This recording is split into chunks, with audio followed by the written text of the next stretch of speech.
Good evening, everybody. I'm delighted to see you. I'm Jane MacKillop. I'm the Dean of the School of Continuing and Professional Studies, and I'm thrilled that you've been able to join this event. I bring greetings from President Delgado, who is very engaged in what we are doing. He's following the actions of the Lehman College Cannabis Workforce and Small Business Development Program. He is very encouraging of everything that we're doing and all of the work of everybody who's involved in the program, and very pleased that it's taken off so very well. So let me thank Martha for putting this together. Martha McDermott, our case manager. Thank you, Martha. And welcome to our panelists and our moderator. Our moderator is Tanya Osborne, who is a fierce cannabis advocate, a wonderful cannabis advocate.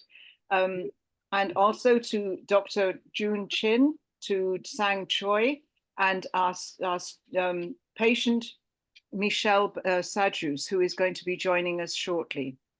Now I'm handing over to Martha and wishing everybody a very good evening. Terrific. Thanks so much, Dr. MacKillop.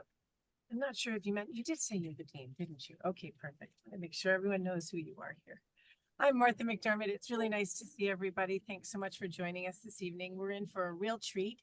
We have three highly esteemed and very, very experienced panel discussion. Well, one moderator, two panelists, and one very experienced and highly respected Bronx resident and patient for your...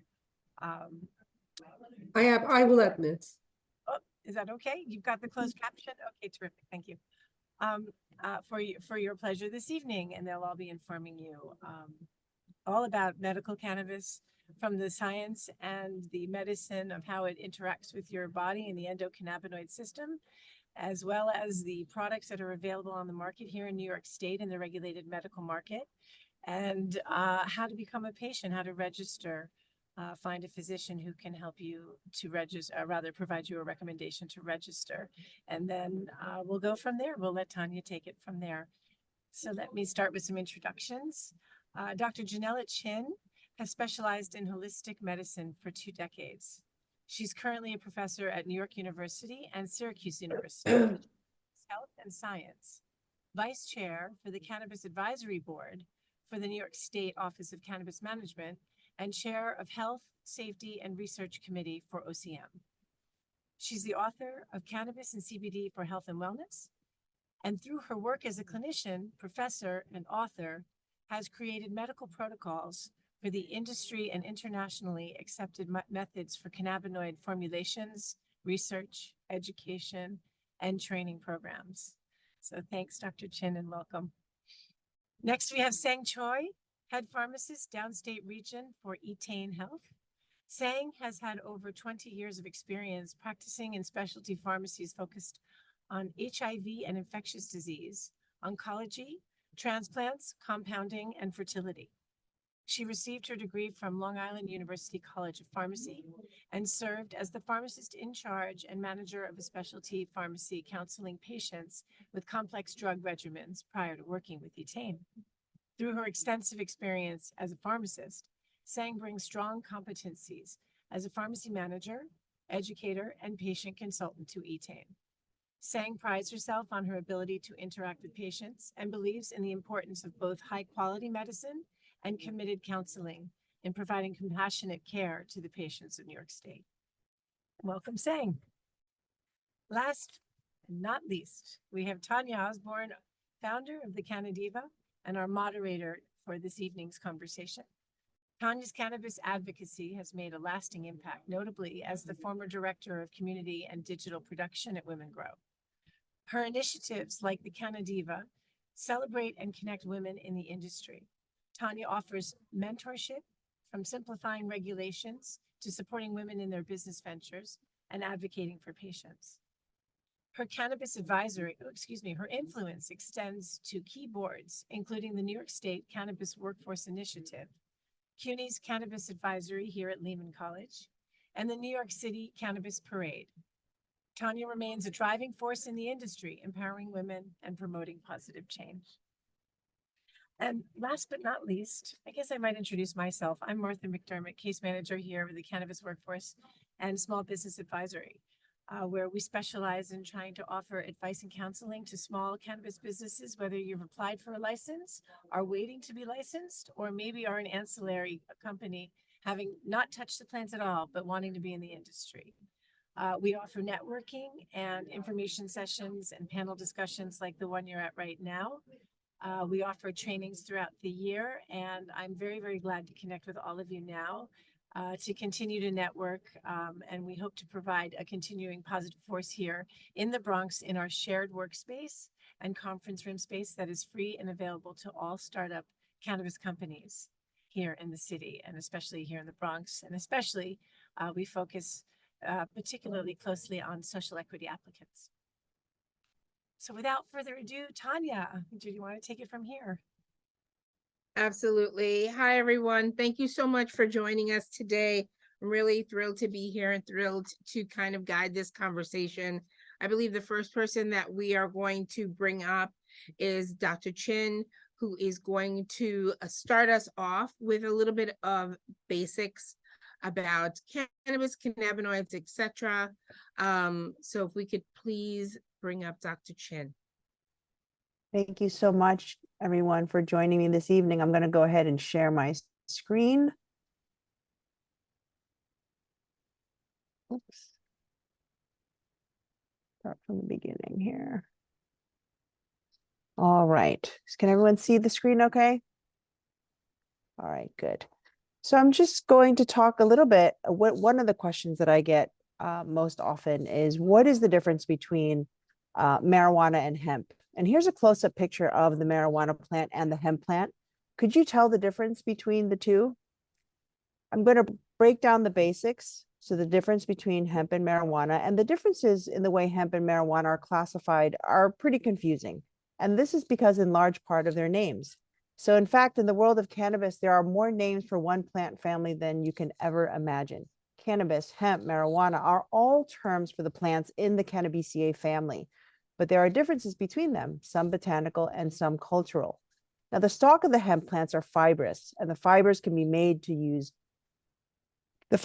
used to make rope, textiles, animal feed, and an array of other products, including bricks, building structures, and even fuel to run vehicles. Hemp seeds can be found in many supermarkets these days.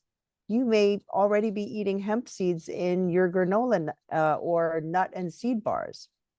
You can sprinkle them on your cereal, yogurt, salads, or any dish where you might add sesame or chia seeds.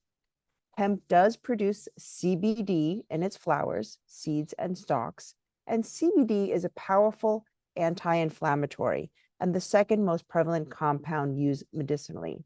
Now, the other most prevalent is THC. Now, most hemp has a THC content of 0.2% to 0.4%, so it's non-intoxicating. THC is what makes you high, not CBD, and this is what's really important to understand. CBD does not make you high. The amount of THC does, and THC is found in marijuana plants. So let's talk about the marijuana plant and how it differs from the hemp plant. Marijuana is the intoxicating cousin of the hemp. And while marijuana and hemp might share a species, they are legally and chemically distinct in a significant way. The high levels of THC found in marijuana plants cause intoxication when consumed. Marijuana is a cannabis plant that contains more than 0.3% THC. The cannabis plant is grown for human consumption and can contain up to 30% of cannabis THC. Now, THC is formed in resin glands located on the buds and flowers of the female cannabis plant. Because industrial hemp isn't cultivated to produce buds or flowers, it doesn't produce the high THC content.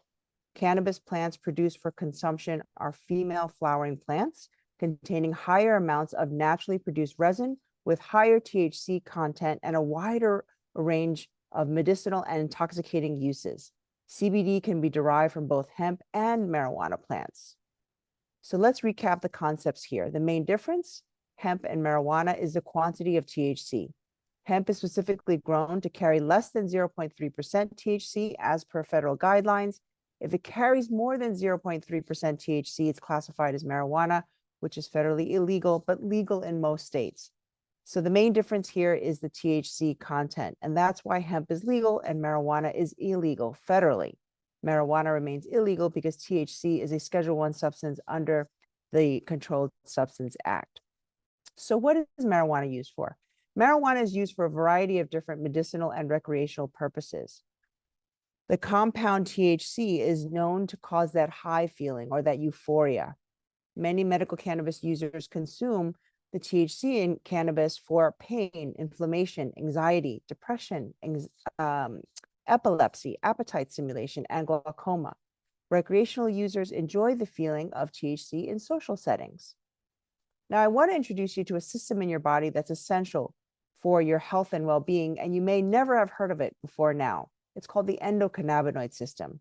So to understand how cannabis works with your body and your brain, think about some of the systems in our body that perform specific functions. And you may have learned this in science class: digestive system, your circulatory system, your respiratory, your nervous system. Well, this human body contains another system that was discovered called the endocannabinoid system, or ECS. Think of the ECS as a system that lies over. It interfaces with all the other systems throughout your body. I like to call it the master regulator of the human body. It regulates blood sugar, immune function, hormones, the way we feel pain, pleasure, and metabolism. It maintains the heart's steady beat, the stomach's digestion, and the speed at which bones heal. It enables us to forget pain and rewards us for eating and having sex. So while the name endocannabinoid system sounds like you have cannabis in your body, no cannabis is actually part of that system. The ECS modulates different systems in your body, which includes hormones and stress, and even reproductive functions such as fertility. So overall, a well-functioning ECS really brings your internal systems back into balance. So when you're sick, for example, your body's own ECS jumps into gear to help put things back in order. That ECS is key to establishing and maintaining your health and well-being. So let's dive into the physiology of cannabis and how it works in your body. Here's a PET scan. Everything you see here lit up represents the galaxy of endocannabinoid receptors in your body. Look at this. It blankets your entire body, your heart, your GI tract, your liver, your testes, your uterus, your immune cells. Look at the adipose tissue, the connective tissue, and even in the brain. So if we take the time out to uncover the scientific facts of cannabis, we can make sense of this on a biochemical level. We can begin to connect all these dots.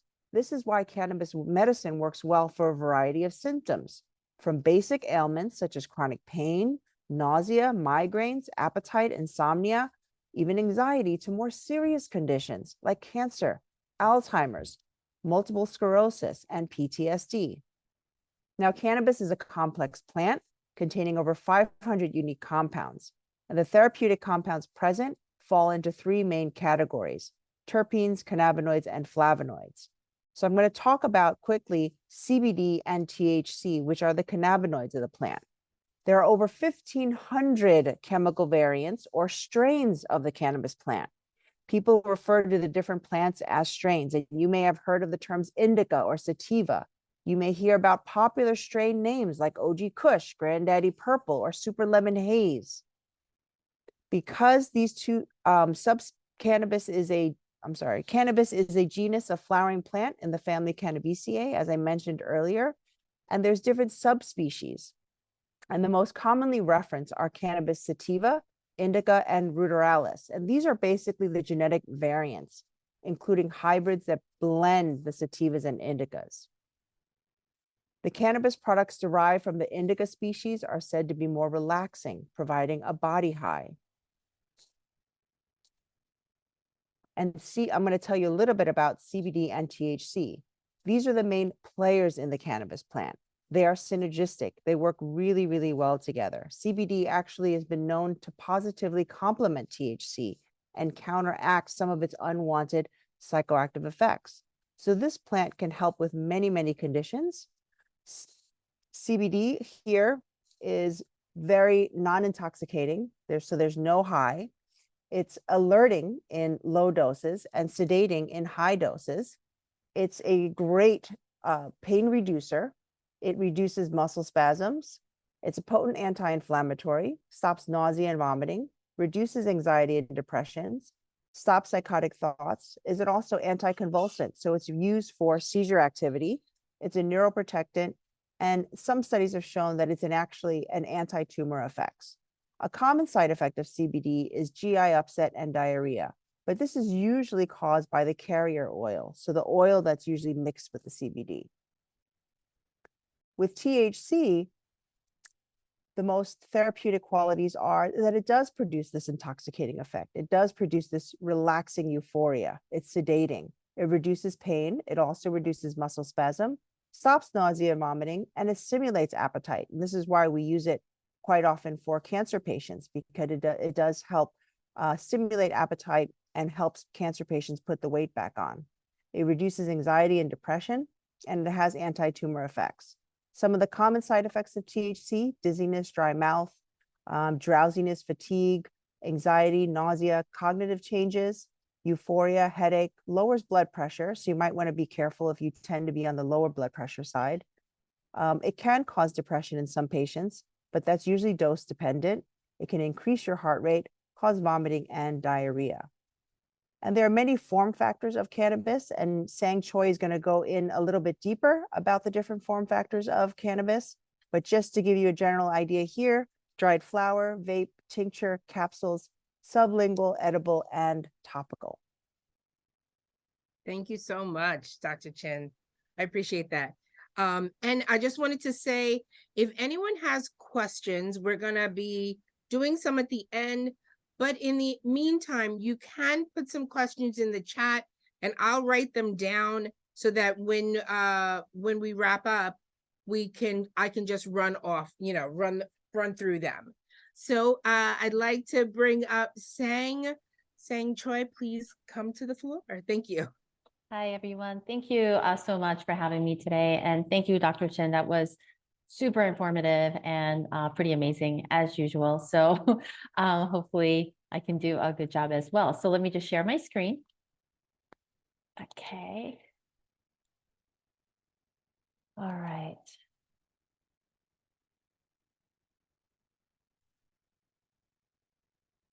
Okay. Can everybody see the slides? Okay, great. Okay, so I just wanted to talk about, since I work in the dispensaries, I just want to talk to you about the medical program and sort of where we are. So right now, as of February 1st, we have about 119,000 patients in the medical program, and we have about 4,300 certifying practitioners. So I think, there are a lot of questions on, it's like the unknown, right? How do I get a card, or how do I become a medical patient? So I copied just the website, and this is the public list of consenting doctors or practitioners. And if you go there, if you click on it, basically it shows you the practitioners that can certify you in the region that you live. So you can see these practitioners in person.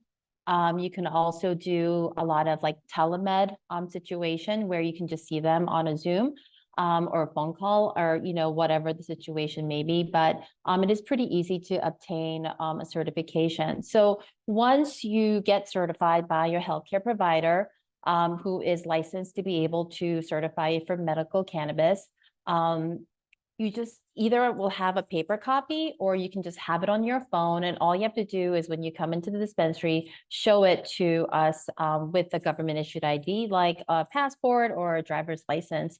And that'll allow you to buy medical cannabis products in New York.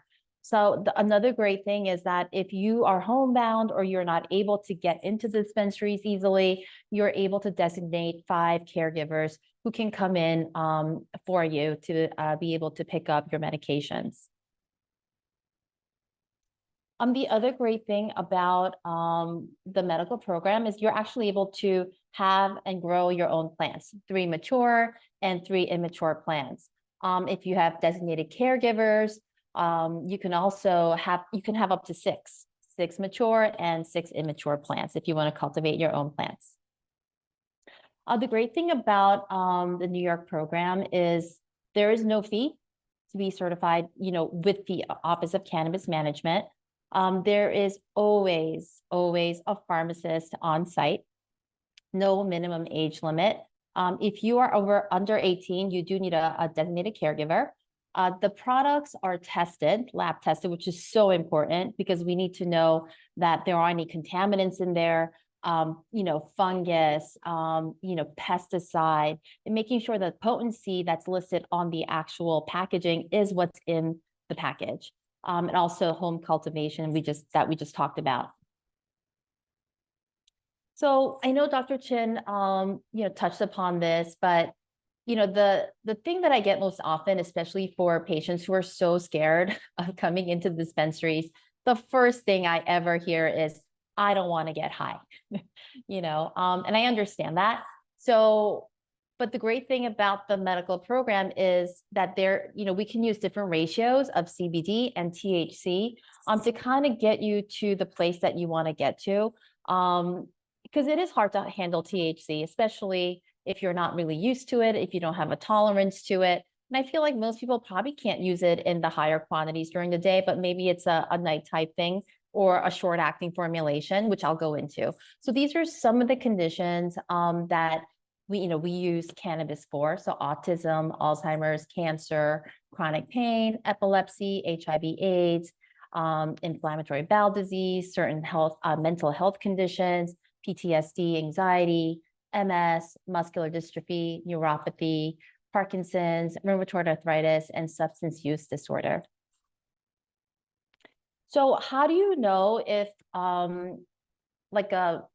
dispensary is actually legit, especially medical? So on the door, you will see this sign. It says New York State registered medical cannabis dispensary, and you can actually scan the code and see if that's actually true. And also every product will have these three, logos, the THC, 21 plus, and New York State. So what that's telling you is that these products are medical products and that they have been tested for potency and, pesticides, fungus, heavy metals, and those things. So, you're getting a very high quality tested product, which is so important, especially because there's so many dispensaries, legal and illegal ones kind of popping up. So you just want to make sure that, you are using products that have been tested and that's safe for you. So at Etain, we do make our own products. We actually have a grow facility up in Lake George, Chestertown. And we actually cultivate, we grow our own plants, we extract, and we make these different formulations. So we have 4 different ratios. We have Forte, Balance, Mezzo, and Dolce, which I'll get more into in the next coming slides. So Forte is our 20-to-1 high THC. So the reason this formulation has very little CBD, but that ratio is just enough so that, Dr. Chin touched upon the fact that these are synergistic compounds. So they work really well together. So having both just kind of amplifies the effects of the other, and they just work really nicely. So having even just a little bit of that CBD will help the THC work a lot better in your body. So Forte is our high THC. So this is very likely to cause intoxication, especially because it is THC.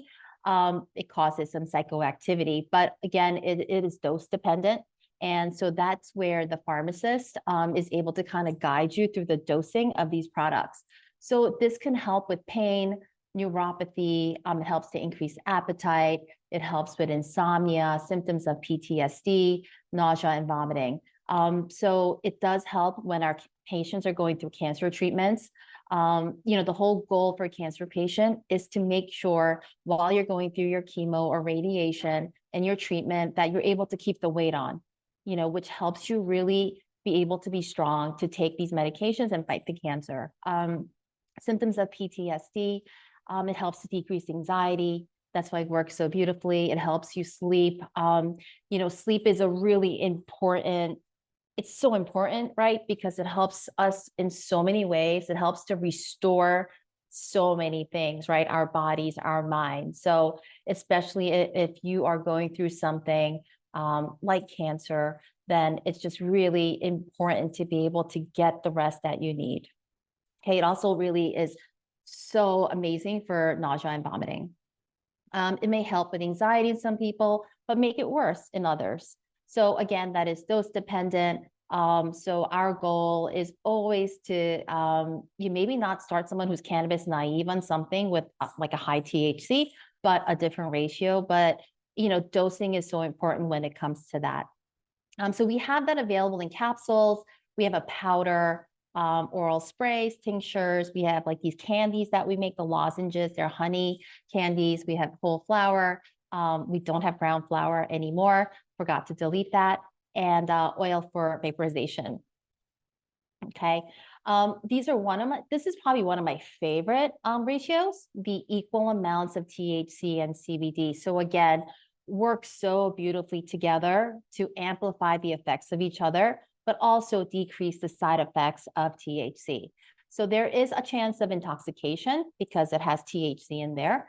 But again, it's dose dependent and which product that you choose. So it helps with muscle spasms, inflammation, pain, neuropathy, anxiety, nausea, vomiting, appetite loss. So this might be really great for someone who needs THC, but can't really handle it during the day. So this might be a really good ratio to start with. So again, it's available in all these different products. Another one of my favorite ratios, the Mezzo, it's a 2-to-1 ratio of CBD to THC. So it just means it has two parts of CBD to 1 part THC. So for example, a capsule in this formulation has 7 milligrams of CBD and 3 milligrams of THC. So not exactly 2-to-1, but it's very close. So there is a mild chance of intoxication with this, but again, this one has a lower amount of THC. So the chances are not as high as THC, but if you use enough of it, of course, because now you're getting higher levels of THC, so it can cause a high or psychoactive effects. So it helps with muscle spasms, inflammation, anxiety, symptoms of PTSD, seizures, epilepsy, pain, nausea, vomiting, and appetite loss. So Dolce, this is our high CBD. So this is, you can think of it as sort of the opposite ratio of our Forte, which is our 20-to-1 high THC, but this is 1-to-20. So 1 part of THC and 20 parts of CBD. So this one will not cause you any intoxication, okay? The thing about CBD though, is I get a lot of patients that come back and take it for a couple of days and say, this isn't working for me, you know? So with CBD, what you want to do is make sure you take it for a prolonged period of time. There is a buildup that is required with CBD. So you might not experience really anything happening for like 3 to 7 days. But just make sure with the CBD that you're consistent with it and that you're taking it daily or every other day, just to kind of make sure it's in your system. So this is really excellent for muscle relaxation effects. It's an anti-inflammatory. It helps with anxiety, symptoms of PTSD, seizures, epilepsy, nausea, vomiting, and it may help with insomnia at higher doses, but then also can have a stimulating effect. So everyone is so different in how our bodies are able to use cannabis. So, you know, it's like a trial and error, you know, period, and especially in the beginning. And then it's like the learning curve is pretty steep. So you become an expert like pretty quickly, because once you understand how these products work, you kind of know like how you need to use a product or the effects that you need to expect from these products. So these are, the products again are tested, which I think is so important. You just want to make sure that if you're inhaling anything or if you're ingesting anything, that you just want to make sure that these are good products without any contaminants. So as I mentioned before, they come in capsules, flour, lotion, lozenges, powder, spray, tincture, and vaporizer. So like the flour and the vaporizer, if you inhale the flour and vaporizer, it is the quickest method of, you know, getting the effect. So it might be really excellent for a patient that is very nauseous. It might be really excellent for a patient who is about to have a panic attack because it works within minutes. It is a highly controllable product because the effects are so quick. So if you take a, let's say an inhalation of the vaporizer, you know within 5 minutes the effect that you'll have. You can choose after the first puff to do another or not. If you're fine, then you don't have to. So it gives you that flexibility to be able to use it like sort of on demand. And now like the tinctures, the drops that you put under the tongue, sublingual usage, oral mucosal. So the tincture and the spray would work that way. Those probably will take a little bit longer to work, maybe 30 minutes to 45 minutes, but it works for about 4 to 6 hours, but also gives you that flexibility to be able to take a drop, wait 30, 40 minutes, see how you feel, take a second drop. And then you'll get to a point where maybe at the third drop, you feel maybe not the side effects, but you feel the relief. So you know going forth, all you need to do is 3 drops at a time because you've figured out your dose. And same goes for the spray. And it has a duration about 4 to 6 hours. So now the capsule, so anything you ingest. So we carry not only our products, but other wholesalers to other, dispensaries products. So we have gummies. So that would be like an edible.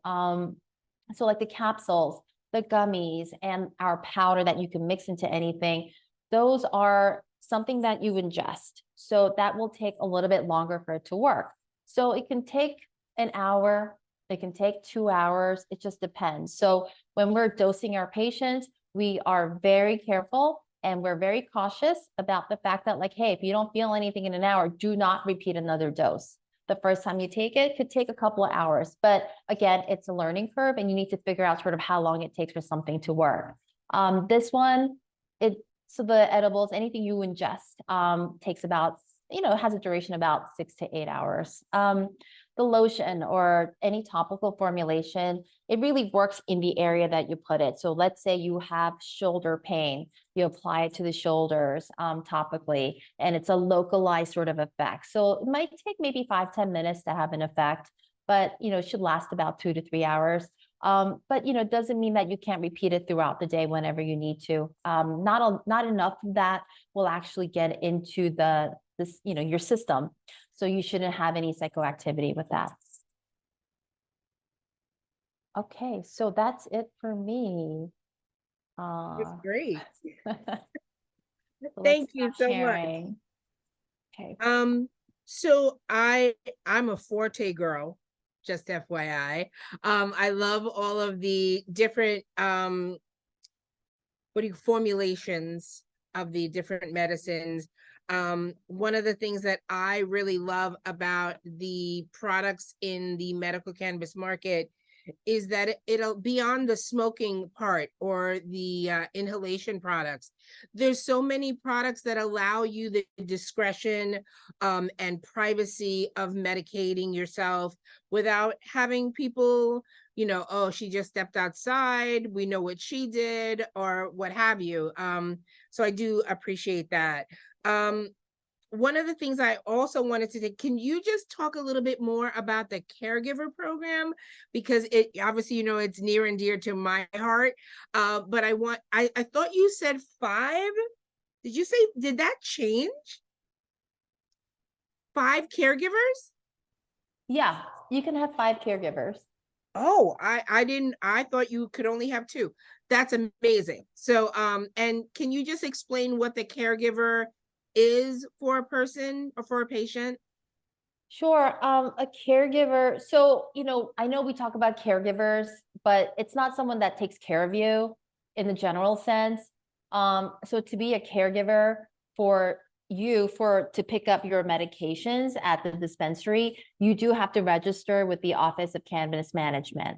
So you have to, you will also get like a little piece of paper digitally that says that you are the caregiver for a certain patient. So you do have to register because I get that a lot, where someone's like, well, I do take care of this person. This is my husband, or this is my wife, or this is my daughter. But it has to be like an official thing where you register with the Office of Cannabis Management. Exactly, because I am a registered caregiver with the state, and I the patient elected me as their caregiver. So that's pretty much how that worked with them. And then I wanted to see if Michelle is around. Is Michelle around? Michelle Sajous? I'm here. Hi, love. How are you? Hello. So Michelle is a longtime friend, and you've been in the program now since 2019? Correct. Since 2019, she's been a New York State registered program, registered patient. So Michelle, do you mind sharing what your experience was like coming from not being a patient to being a patient? How was the process like for you for becoming a patient? Okay. I unfortunately do not have a slideshow. Let's start with that. And for the record, Forte is my brand, my strain also. In 2019, I lost my leg, so I had an amputation. Of course, when you have an amputation, they try to overdose you with all kind of pain pills, this pill, that pill. They were just making me sick and weak. I had already been a friend of cannabis, so I wasn't scared to take it a level more. Right.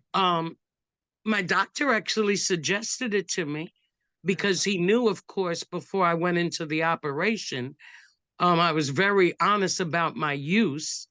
You are going to take my leg. I need you to know everything in my body. So I was very honest that I had been a cannabis user for many, many years. And he actually suggested it to me. I'll be honest with you, it stopped me from using a lot of pain pills. I work every day, so I'm on my wooden leg, or my robotic leg, as I call it, every day. So I have all the symptoms of an amputee. I have phantom foot, which means you basically get the strangest pain in your big toe, but your big toe's cut off, so it's not really there. It's just a pain in your head that you feel in your toe. So all the pains you had before the amputation kind of come back. Because you're walking kind of like flesh to metal to all these implements, you get lower back pain. So I was having what I call ham hock pain, where my lower back, I would just have to sit down at a point. Like I said, once I got into the program, I was not scared of it. So I started with flower. I went to Verilife, that was in the South Bronx at that point, by Hunts Point. And I liked it, and they, educated me. But then I went to Etain, and I felt like somebody kind of took my hand and really, me, I thought I was a pro at it. My ignorance, I did not realize all the different, I guess, implements of it. I was just basically flour. At Etain, I kind of learned all the different, the vaping and the capsules and the lozenges, which kind of started my curiosity into trying a lot of the different ones. Because like Tanya said, I work every day. I can't just roll up to my office kind of, let's be honest, smoking a joint. I just can't do that and put it out in front of my desk and just walk in. I'm a supervisor. I manage over 500 people. I can't fall out like that. But I still gotta maintain the pain so that I can do the work. So, and I gotta be honest, a lot of the pills that I did take from the doctor, I was feeling like crap. I was just like lethargic. I would not even want to get out of bed. I was like, you're making me depressed. These pills are making me depressed. Not the amputation. It's these daggone pills. I'm good. I want to get up. But, you know, these pills got me feeling like I should just lay back down and get back under the covers. I guess that's the reason why I like Forte, because it's kind of got an upbeat to it. And not only that, because you've also had experience. And one of the things that Sang had said earlier was that someone who may be, I think the term you used was cannabis naive. Was that right? Which I love. And Forte may be too strong for them. Right. They may need to start with a lighter formulation. And Sang and Dr. Chin, we only talked about 2 cannabinoids. Now in the market, we've got CBGs and CBNs and THCVs and all. There's so many letters. Derivative. A lot of letters, you know. So you've had a positive experience in the market, in the medical market. And one of the questions I want to ask Dr. Chin and Sang in a second, is there anything that you want to share to our guests about your experience or your connection to the medical market? Me? Yes, you, ma'am. I gotta be honest. Now that retail is out, you know, I'm friends with a lot of retail, so I'm trying to support them as they come. Of course. Thank you for that. But the strains are not quite as strong. Again, I'm not new to this. Right. So I'm not the CBD lover. Yes, I do like some CBD topicals because some of them are kind of good.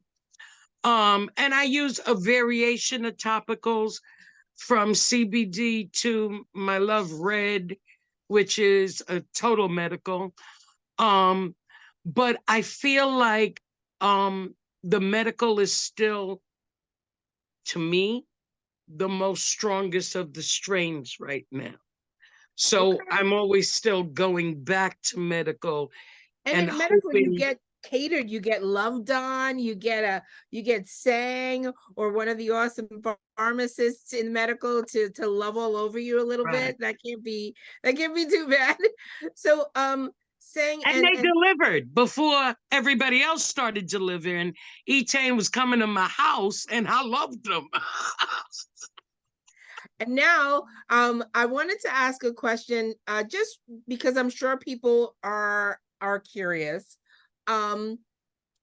With adult use here, you know, I think I read today we are up to 67 stores. So we're like going exponentially right now. So the question is, do you still, I know I do, but if someone was looking at the process of becoming a patient or walking into an adult use, a legal regulated adult use store, dispensary, what would be the advantage of being a patient? Now we know, Miss Michelle, you are a patient, tried and true. But for someone else who might be out there, be like, well, I'm just gonna go to the dispensary that just opened a legal adult use dispensary, what would be the reason to still stick with medical? I know my answers, but I'd love to hear yours. So mine would be, when you go into a medical facility, and I want to be real honest again, I go to dispensaries all over the country. I go to dispensaries in Denver. I've been to dispensaries in Vegas. I just went to some dispensaries in Canada. So I'm in retail, I'm in illegal, I'm in legal, I'm in medical, I'm in all of the above. But the hand-holding you get in medical, when you're really looking for a medical solution, you cannot beat in medical. When you go into retail, it's a different kind of conversation that we're having. Yes, in some states, I felt like they did more medical maybe in Maine. But the average retail here is not going to ask, what kind of pain do you have? Are you looking 'Cause for shoulder that's pain? not their No, role technically. that's not their role. They're bud tenders. That's a Right. lot different than a pharmacist and somebody who's licensed to give you a little medical help in there. So if you're a newbie, if you're looking for something special, if you feel like I just don't know how to get there, then I would go with medical and let it take you to retail. Etain is doing the most wonderful thing. They're getting ready to open a retail medical, right? So you're getting Yeah, ready it's to hit the adult, two they're together. opening adult use. Yep. I think Yeah, so that's gonna make more sense because I gotta be honest, out in Vegas, that's all I went to was medicals that were retails. right. And they handhelds me because I was a medical with my legs showing, of course. So they kind of handheld me through it. But it's a hand holding that if you don't have that experience, it's a good learning experience. It's a good Thank learning you so experience. much, Miss Michelle. I appreciate you. Sang, what is your input as to the importance of medical while we have adult use? Well, I just wanted to say, Michelle, thank you so much. I'm so glad that, our products have helped you. And you've had, positive experiences. So that's really amazing to hear. It just kind of warms my heart. So thanks. And by the way, we did open up our co-located location yesterday. Oh, it was So yesterday? Oh my yeah. gosh. Okay. So it did Congrats, open. congrats. Thank you so much. So I mean, I think you're correct. I think, I have patients. So when I first started, so 8 years ago, the qualifying conditions weren't as vast, right? So I was really seeing the sickest of the sickest patients. And, as my prior life as a pharmacist was working in retail, but I never really had that interaction with my patients, right? So when I started consulting our patients for medical marijuana, the things that I heard and what people are going through, it was some of those things were really devastating to me, like I know I shouldn't, but like sometimes I would cry, and I probably shouldn't have done that. But like the stories and like the things that people were going through were so overwhelming for me. So can you imagine the actual patient going through these things? So basically when a patient walks in, and we start with the medication list, and I kind of already know sort of what's going on with this person, right? Because, according to the medications that they're taking. So, and then while they're telling me sort of what's going on, I'm like formulating sort of like a plan on sort of how we can kind of go about tackling some of these symptoms that someone is having. So I think, if you are going through something really difficult and a chronic condition, but maybe have never used cannabis, but this is sort of the end of your rope, last thing that you can try. I would say go to a medical dispensary, because we can really help kind of guide you in that way. But I mean, sometimes I also think, maybe all cannabis use, regardless of like recreational or not, is kind of medical too, right? So, 100%. so someone might not need something all the time, but you have trouble sleeping. So that's, so you can use some THC, CBD, CBN, right? So I don't know. I feel like there is like this fine line, or maybe not even a fine line. Maybe it is just all kind of like products used for like our health and wellness and, 100%. decrease anxiety, things like that. So I don't know. I don't really see a huge distinction, but I think, medical is really great if you need guidance. Right. And that would be the thing for me personally, having been a caregiver a couple of times. For my uncle was my first experience, and most recently my mom. And my mom would not talk to you if you didn't wear a white coat. She was not talking to you, especially when it came to her health. So she had always wanted to talk to a practitioner. So taking her to a New York State dispensary meant that they would ask her what medication she was taking, and if there were any contraindications, someone could direct her. But I do agree with you 100% in that I also feel that I say 70+% of cannabis consumption is medical. You may not always need a doctor to tell you what to do, because you might have a little experience, or you'll everyone, I think at this point, has heard go start low and slow. Like, I think everyone has heard that at some point. So that's exciting. But I wanted to address two of the questions that are in the chat. And one was, how does someone enroll? And I'm assuming you mean, how do you enroll in the medical program? I know saying you mentioned it earlier. You want to give me like a nugget about how to enroll? Sure. So there are certain practitioners, like Dr. June Chin, who are able to certify patients for medical use. So you need to find a practitioner who has, taken the course to be able to do that and to certify patients. So like I said, there is a list. If you look up OCM, New York State, there is a list of practitioners. There's a list, and it's just according to sort of your region. So like I said, you can, go to a doctor or a practitioner in person, or there's a lot of telemed right now that you can do sort of online, on a Zoom or, things like that. And then they would certify you, and then you come into the dispensary. It's pretty 100%. simple. I mean, it's gotten so much easier. Just so much easier. So it really has. Like, you could, in New York State, we are really lucky, because in some states it's not as easy. I think in New York State, if you sat with a doctor in the morning, you could walk into a dispensary in the afternoon, and it might not even be that long of a period of time. And I do want to chime in just real quick. More and more physicians are registering to become a certified practitioner.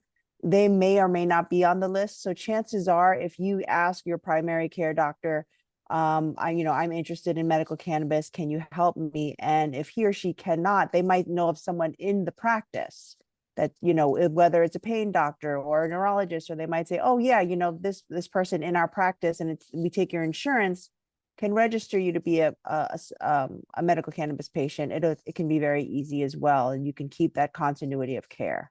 Have you seen that, Dr. Chin, where your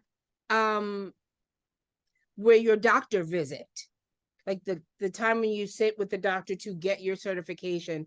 I know we're not at the point yet, because someone had asked about them covering insurance for the medicine. I don't know if we're there yet. But workers' comp does. So if you're on workers' comp, you can get your medicine covered. You have to pay for it up front, and the doctor will do the paperwork for you to get your reimbursement. And if you're part of the 9/11 grant as well, they will cover the medicine. If you have a health savings account or a flexible savings account, HSA, FSA, you can use that card and swipe it at the dispensary. Amazing. And what about the visit with the doctor? Because some places there is a charge.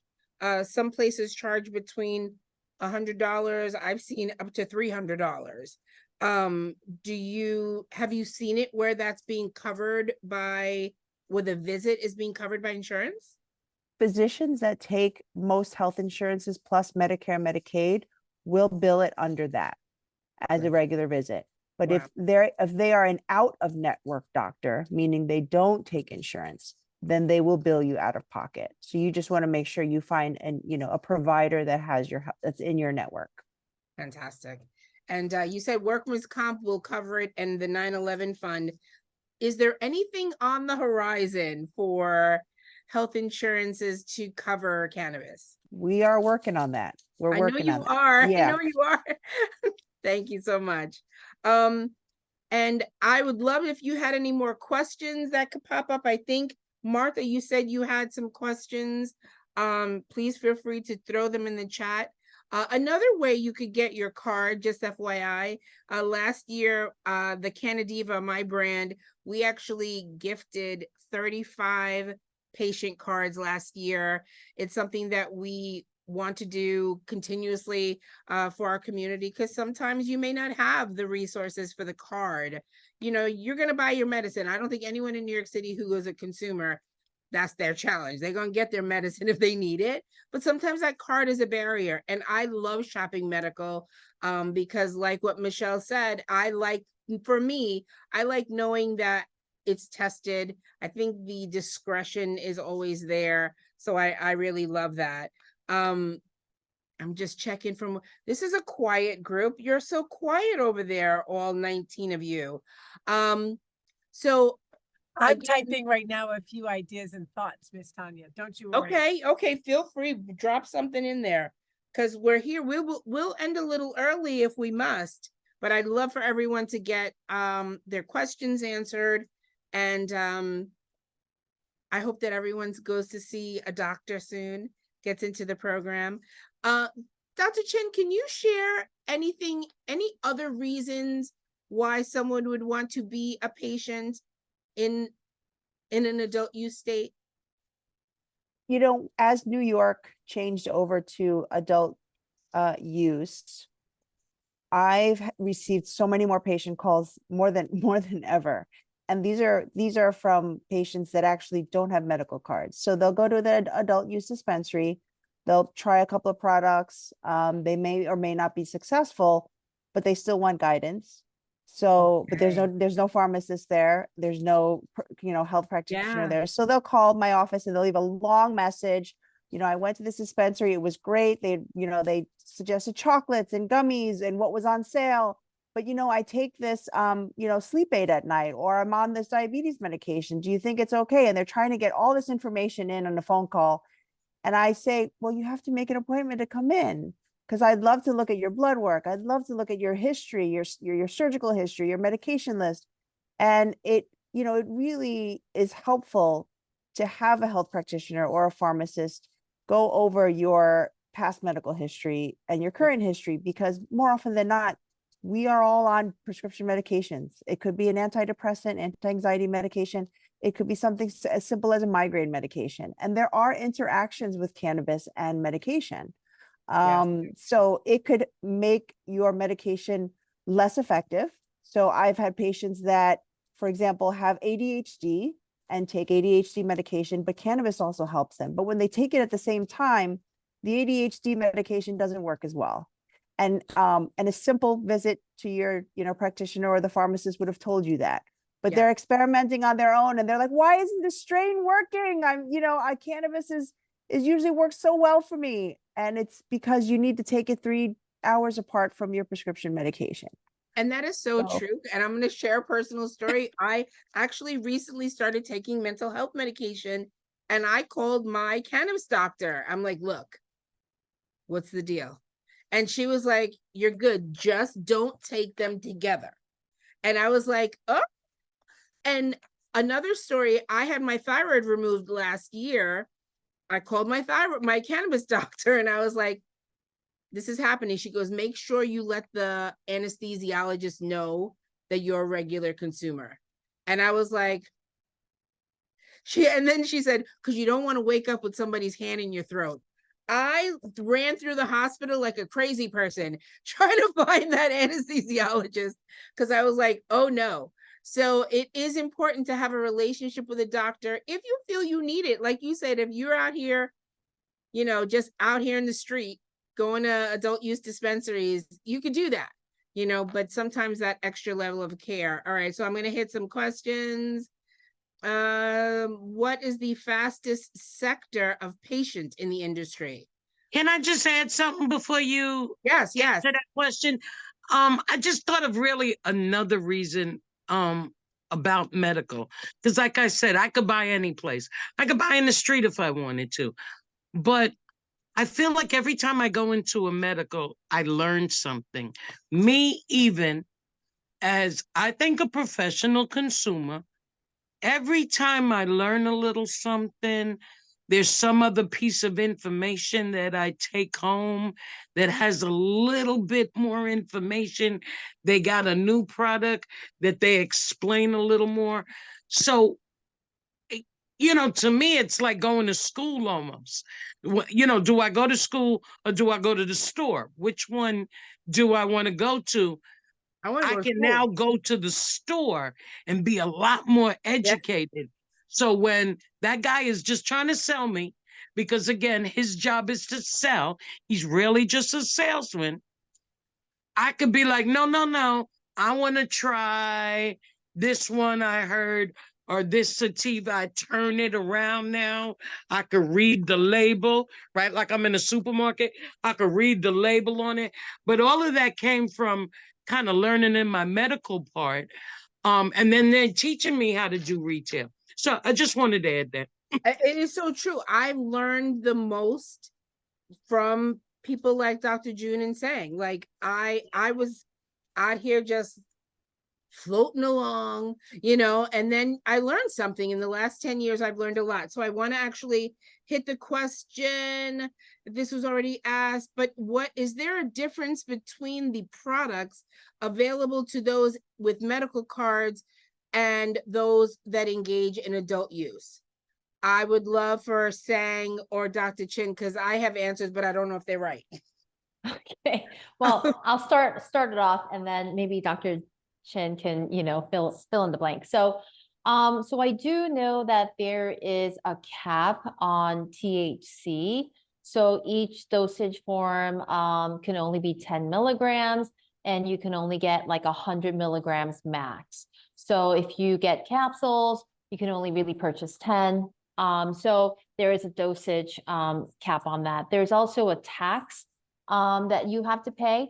I think it's 13% tax. Also, our medical patients are entitled to like loyalty points and discounts and things like that. And we're able to carry higher dosages of, THC products. So that's what I have. I don't know, Dr. Chin, do you have anything else to add? Yeah, that's basically it. Can I ask a quick question? Mhm. So you're saying the tax is not applicable to medical patients, but is applicable to adult use? Yeah. Yeah. And then in addition, that cap that you mentioned is only in adult use. There's no cap in medical, right? No. Because I mean, we have what that gummies means now. What that means for the average bird, like myself, is you could in adult use, your max gonna get 10 mgs. You might get 5, you might get 2.5. But I think, I don't know who came out with it, but now I almost sure that there's a 30 milligram gummy in the market, in the medical market. There's 30, 40, 50, 80. There's an 80 milligram gummy. Yeah. I'll call you later, Okay. because I need to know where I gotta go. Yeah. Wow. So yes, and that was the big deal. Like when we used to shop other states before New York was legal, you'd go to co-located stores, and if you didn't have a card, you went through this door, and if you had a card, you went through that door, and it would be the same product sometimes just with higher dosing. And it was very interesting. Someone is asking, what is the safest form of consumption, and regarding vapes, what negative medical effects can be associated, similar to what cigarettes? So the safest form and anything negative around vapes. Let's start there. Anybody? Dr. Chin, Sang? When you're inhaling anything, whether it's a vaporizer or dried flower, you're combusting dried flower, you're going to irritate your lung tissue no matter what. I would say dried flower versus vape. I favor vape more because the temperature is controlled, and you can control the dosing as well, especially the motif vapes through Etain. I like really well. They're smokeless and odorless. So they are safer than dried flower. But anything that you inhale, just think about you're bringing in a foreign substance into the lung tissue. So that is going to be irritating and create and increase, white blood cells, macrophages in the lung mucosa, and might cause a cough or some irritation. Okay, cool. Thank you, Dr. Chen.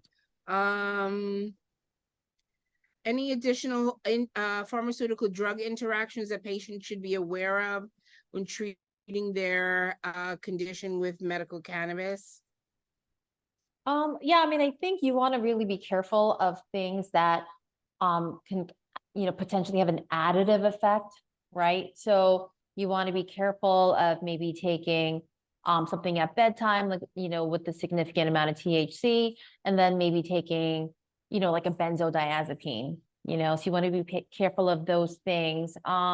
There is some, liver enzyme involvement. So we just want to make sure that if you're taking a blood thinner like Coumadin, that you are getting your, blood checked more often, just to make sure, that the doctor may have to regulate or change the dosing on your warfarin.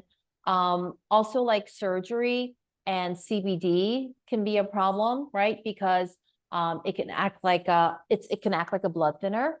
So you just want to make sure that if you're going in for surgery, that you discontinue use for, at least a week before, but just depends on how long you've actually taken these products, right? So if you've been using it for a prolonged period of time, I mean, it can take 30 days for it to be out of your system. If you've taken a short period of time, it's, probably less, but, we definitely encourage patients not to use, CBD before surgery, and you might want to wait a week or two, to restart. You also want to be careful of chemotherapy. So I have a lot of patients that come in, and because they've read about cannabis and cancer, they want to do like super high doses of CBD and THC, but sometimes the chemo and CBD and THC can compete, right? So then it doesn't allow for the chemo to work as well. So those are things that we kind of talk through and think about, what the actual dosing is Around and things blood like that. pressure? Anything around blood pressure? Initially, when you start, it can actually, drop your blood pressure, increase your heart rate. But, over time, like, you should get used to that. Like, it should go away. Cool. Yeah. All right, fantastic. Thank you. And yes, Deborah, professional consumer, someone liked Michelle's comment about being a professional consumer. I'd like to park myself in that title as well. Can Dr. Chin repeat the smokeless, odorless product that was mentioned? With a vaporizer, a vape, all of the dispensaries carry it. I happen to like the one from Etain called the Motif. Okay, the Motif, MOTIF, right? From Etain. Mm-hmm. Okay, cool. I've seen it. They're pretty. Fantastic. If you have any more questions, we are here for a little bit. I just want to make sure. I got one. Okay, I'm sorry, Martha. Go ahead. No, please. I was gonna wrap up with the one that you had mentioned was if we could all share what our future, what we would like to see in the medical program as, I guess, as adult use starts to level itself out, because right now it's a little crazy and we're kind of learning how to live together. What do you see, or what would you like to see for this New York State cannabis land? Dr. Chin. I see more health practitioners, more my colleagues actually, being receptive to helping patients get access to medical cannabis, which means they can collect more data for third-party payers, insurance companies, Medicare, Medicaid, to cover for the medicine. Fantastic. How about you, Sang? What would you like to see? Well, I mean, I would like to just keep on doing what I'm doing, which is, consult patients and try to help them through some tough times. So, I mean, I know that there's a lot of advocacy, behind, pharmacists and dispensaries, and, some might agree and some might disagree, but I think it's important that someone has someone they can talk to. If you can't get in touch with the practitioner that certified you, we're like really a phone call away, because each dispensary has a pharmacist. So I just, I just hope that we can just keep on doing what we do, and try to help. And if in the audience, you know any folks who are pharmacists, sometimes I've seen on LinkedIn, they're looking for part-time or not at Etain because Sang's got it locked down. No, we're but- looking for per diems. Oh. We are. So if there are opportunities, and because of my role with CWI, I'm always talking about jobs. Someone actually posted a question: are THC products detectable in toxicology screens for employment? And that they know people who have those concerns. And what I do know is post MRTA, if you do get tested for, if you are, if cannabis shows up in your toxicology, unless you work for the federal government, unless you work with the Department of Transportation, or unless your job receives federal funds, cannabis should be not a condition for losing your job or any challenges. Now, if you drive a bus or you work for the FBI or anything like that, done. But any of those things, you'd be good. I hope that answers your question, Professor Sharrow. Thank you, Paulina. Thank you so much for joining. Yes, thank you. Okay, good. Thank you so much. So I think if anyone has any questions, if not, I think we can wrap up. And if you want to take us out, Martha, you are more than welcome to wrap us up. Thank you, Tanya. I mean, isn't that a gift when you've got the gift of time back? Yeah. This never happens. This is a rarity. And yet, I think, I mean, judging from the comments, certainly, but I know I've been privileged to watch this presentation on more than one occasion, and I want to tell everybody in the audience, I'm so impressed and inspired, Sang and Dr. Chin and Michelle, with the way that you communicate this knowledge and information. It's clearly baked in to your DNA. But in truth, I mean, it's a very, very helpful thing to listen to such experience and such expertise. You know what you're talking about because you've lived it and you've done it and you've been doing it for decades. And Tanya, the same is absolutely true for you. And what makes you so special in my eyes is the variety and the breadth and the depth of the exposure you've had. And you made that very clear to everyone today in your moderating. You know, you really are very relatable because you can understand it from a lot of different perspectives. So on behalf of Lehman College and the Cannabis Workforce and Small Business Advisory, I definitely want to say thank you very much, everyone, for attending tonight. Full disclosure, this was our first panel discussion in the series for the year and my first time here at Lehman operating a Zoom call of this kind. And so I want to thank you all. If there were some bumps, we'll certainly correct for those in the future. Stay tuned because I'll be sending forward to all of your emails the rest of the year's scheduling. Currently, our next panel discussion will take place on Thursday, March 28th, and it's entitled Capital, Fundraising, and Finance, which of course for small business owners in cannabis is a blessing and a curse, depends on how you see it.